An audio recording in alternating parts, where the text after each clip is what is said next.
Mi nombre es Luis Edgardo Cabrera, médico ginecobstetra, docente universitario. Y antes de iniciar el video de hoy, les quiero hablar de Tech Universidad Tecnológica.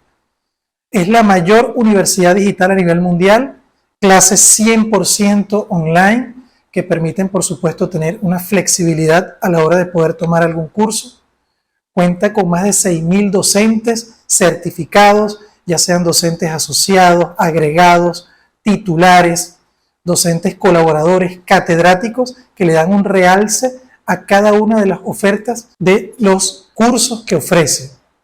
Por supuesto, ofrece una gran cantidad de estudios como doctorados, carreras, Grand Master, maestrías oficiales, maestrías, másteres presenciales o semipresenciales, especializaciones, diplomados, programas de desarrollo directivo, clases online de idiomas, cursos de idiomas y, por supuesto, con facultades en las áreas de ciencias del deporte, derecho, diseño, educación, enfermería, escuela de idiomas, escuela de negocios, farmacia, fisioterapia, humanidades, informática, inteligencia artificial, medicina, nutrición, periodismo, odontología, veterinaria, psicología, videojuegos. Como pueden ver, una gran variedad de especialidades, de facultades que permiten a un montón de personas poder capacitarse con posiblemente uno de los métodos educativos más innovadores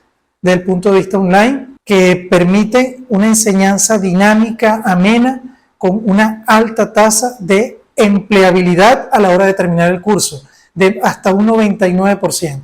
Además, es considerada por la revista Forbes como la mejor universidad online del mundo. Esto, por supuesto, producto de este sistema innovador de enseñanza que combina lo que es la enseñanza de estudio del caso con el relearning, que es un método totalmente innovador que asegura que el aprendizaje va a ser adecuado para salir al campo de trabajo con todas las capacidades de ser exitoso en cada una de las áreas. Si se inscriben en esta universidad a través del enlace que le voy a dejar en la descripción y el código TECH35, van a obtener un 35% de descuento en cualquiera de los cursos que vayan a realizar. Por eso, en verdad, miren, les recomiendo esta prestigiosa universidad.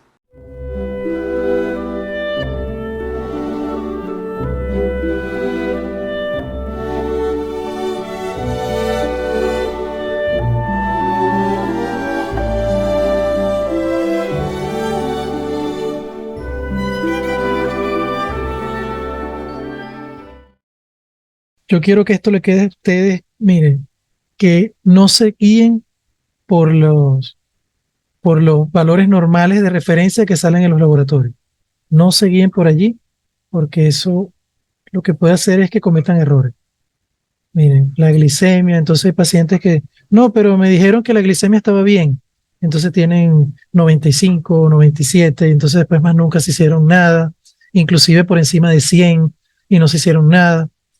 Entonces, después entonces llegan a las 30 y pico de semanas, entonces tienen un feto muerto y nadie sabe por qué. Y muchas veces eso está relacionado con la diabetes gestacional, por ejemplo. ¿Por qué le hago énfasis en esto? Porque una cosa es la diabetes pregestacional, toda aquella diabetes que se inicia los síntomas o sus características antes del embarazo o hasta antes de la semana 20. Todo eso se considera diabetes pregestacional. La diabetes gestacional es aquella paciente que no tiene ninguna manifestación de diabetes antes de la semana 20 y después de la semana 20 comienza a manifestar. Entonces, ¿qué hacemos nosotros?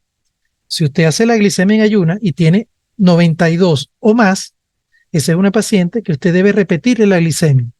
Le explica a la paciente cómo se va a prepararse para tomarse la muestra previamente, entonces ella va y se la toma.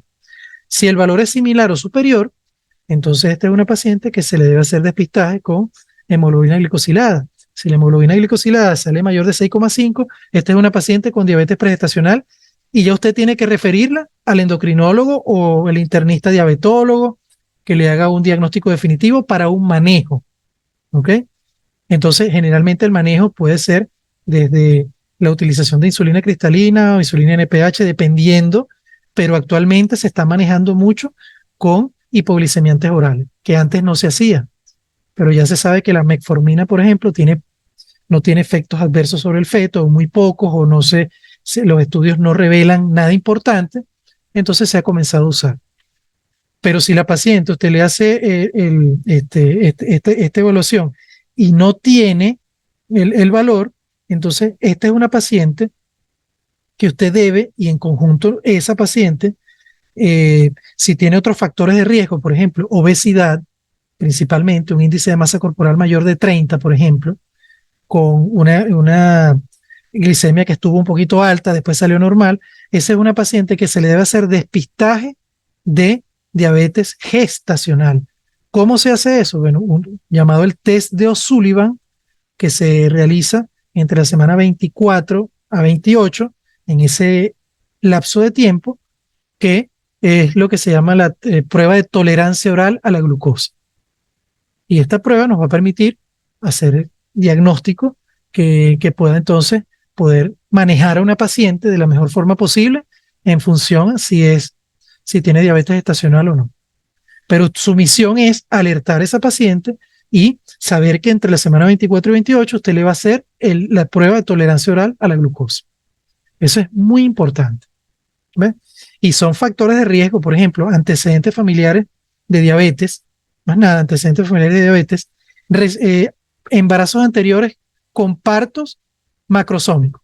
Generalmente se consideran mayores de 4 kilos. Eso es una paciente candidata a test de O'Sullivan. Paciente con glicemias elevadas en alguna toma, aunque después salgan normales.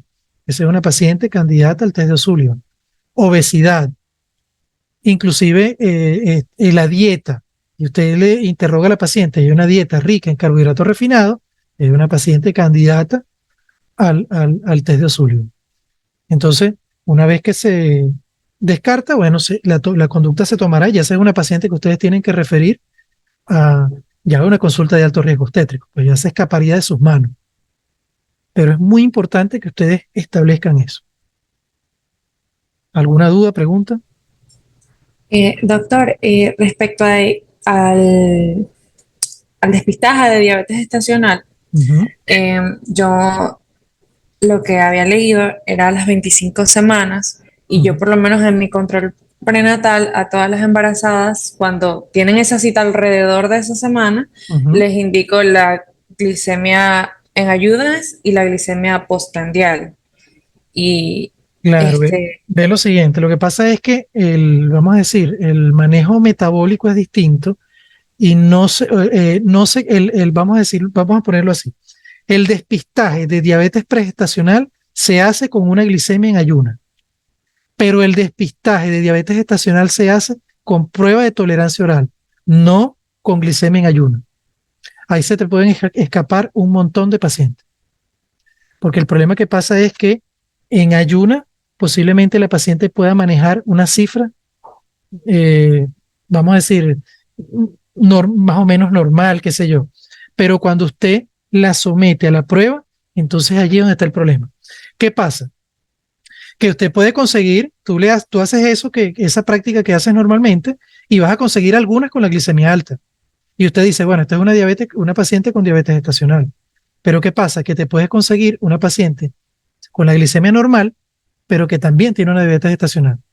Entonces aquella paciente que después comienza y crece el embarazo y resulta que tiene un macrosómico y de repente a lo mejor no le pasa nada y esto, pero ya hay como un antecedente y resulta que después la paciente queda diabética. Entonces, moraleja, conclusión, la diabetes pregestacional se hace despistaje con glicemia en ayuna, pero el despistaje de diabetes gestacional se hace con prueba de tolerancia oral a la glucosa. Por eso es que no toda paciente. Ahora, que usted solicite una glicemia en ayuna a la semana 24, está bien, pero no como despistaje, vamos a decirlo así.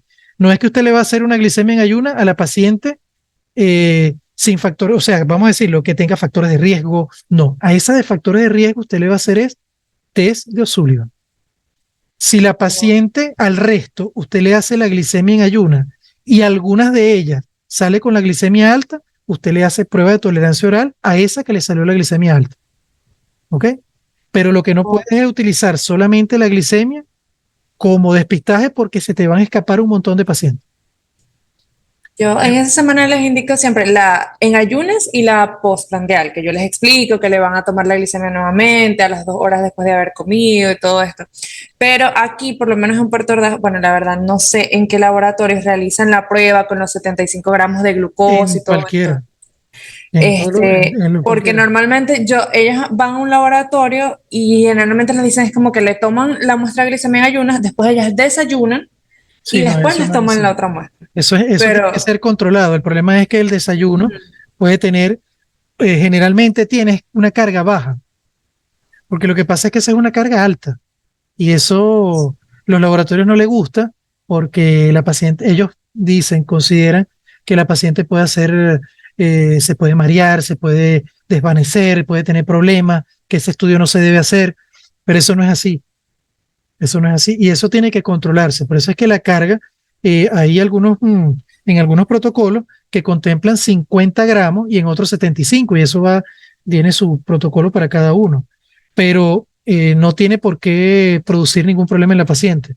Pero lo que no se puede es mandarla a desayunar porque usted tiene que controlar la carga para que pueda hacer la prueba fidedigna, porque si no, no lo es. Y si la paciente come y se come, por ejemplo, algo que lo digiere rápido, o qué sé yo, o lo metaboliza rápido, o lento, como sea, usted no controla el estudio, lo que está haciendo. Y si está consumiendo, ya sea un carbohidrato refinado o no, y tienen distintas formas de digerirse. En cambio, si usted le da una carga de glucosa, o sea, usted sabe lo que le está dando y sabe cómo se metaboliza.